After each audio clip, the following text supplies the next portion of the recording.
not caring, they be sharing all their money. Got me. Alright, what's going on, guys? It is Shadoke37 here, coming back with another video. This is going to be in regards to team builders, how to make them, how I make them, the best way to make them. I had a comment about this, and I figured I'd get a video, just a little short one here. So pretty much, the comment just addressed, you know, like, what's the best way to make them for a free-to-play player, or, you know, a little bit of money spent, and so forth. And these are among the best cards in the game, but they can be very expensive to build. Obviously, they're gotten a little bit cheaper now, but I've been fortunate enough to build all 8, and I'm pretty close to a free-to-play player. You know, at the start of the year, in the last couple of huts, I drop about, try to buy the best edition of the game, then drop about an additional $50 just to start my team at the beginning, and then I try not to spend any money throughout the rest of the year. So I'd say after launch, I'm free to play. Some people might, I don't know, call that cheating or something, but what I like to say, I'm free to play after the start of the first couple days. Anyways, so I've been able to build all 8. Is it necessary? Not at all. I don't like, it's very easy to get coins in this game, and for whatever reason, I don't like buying players. I don't like throwing such a big amount of money into just a player that I'll end up selling that will lose all its value.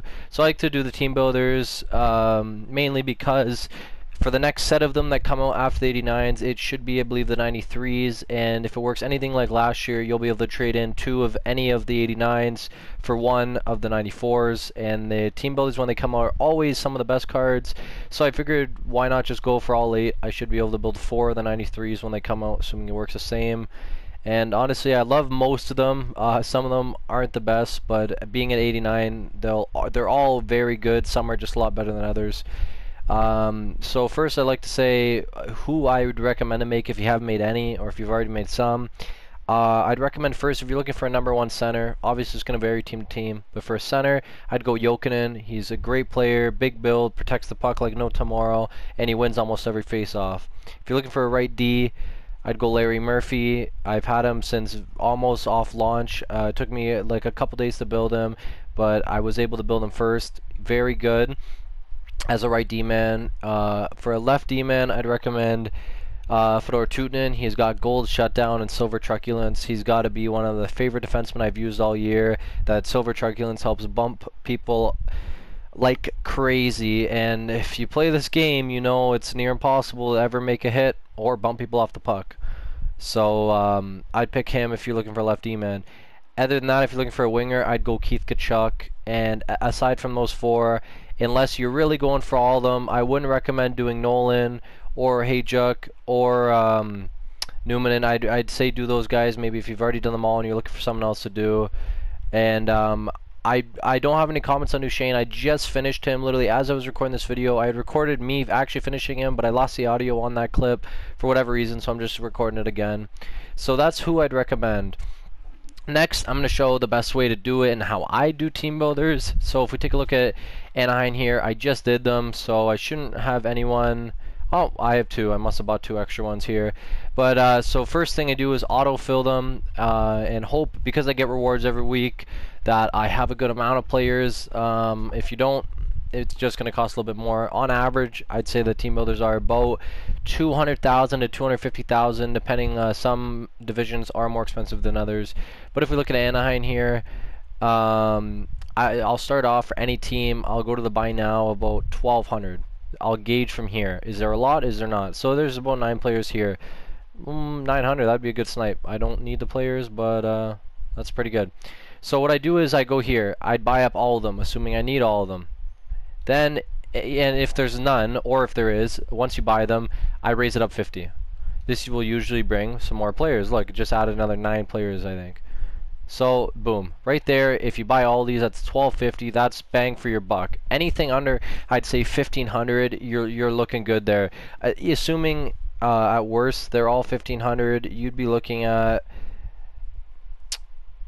about 37,000 a team to do, and that would be about, oh, so my math was a little bit off. So they're about 300,000 if they all cost 1,500.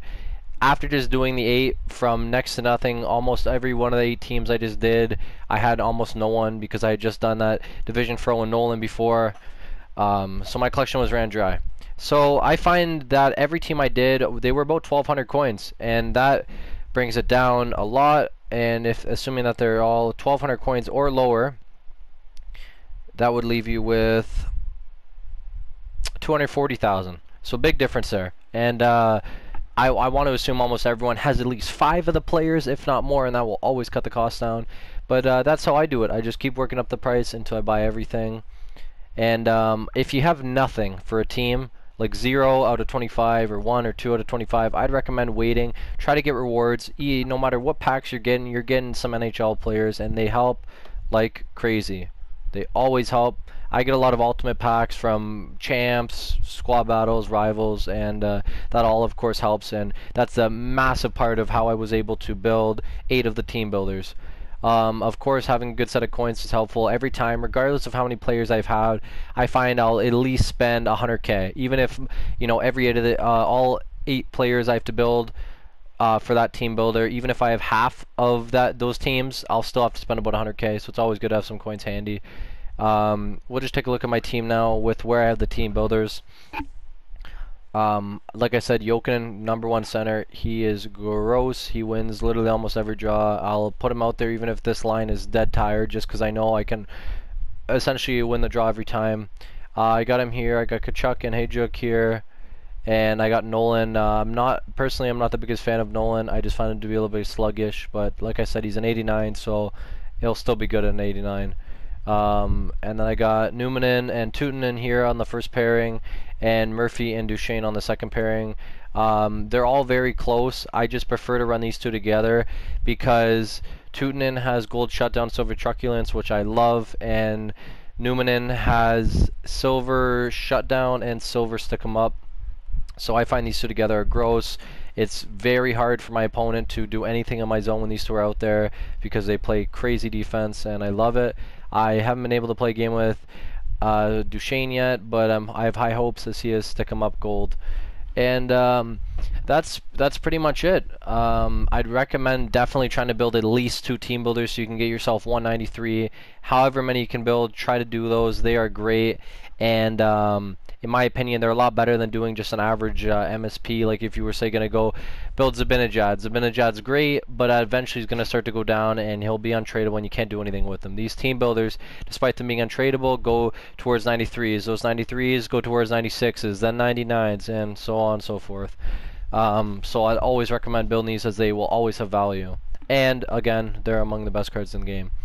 But yeah, that's all I have to say about these team builders. I hope this helped the way I do it and the best way to do it, and just kind of showcasing them.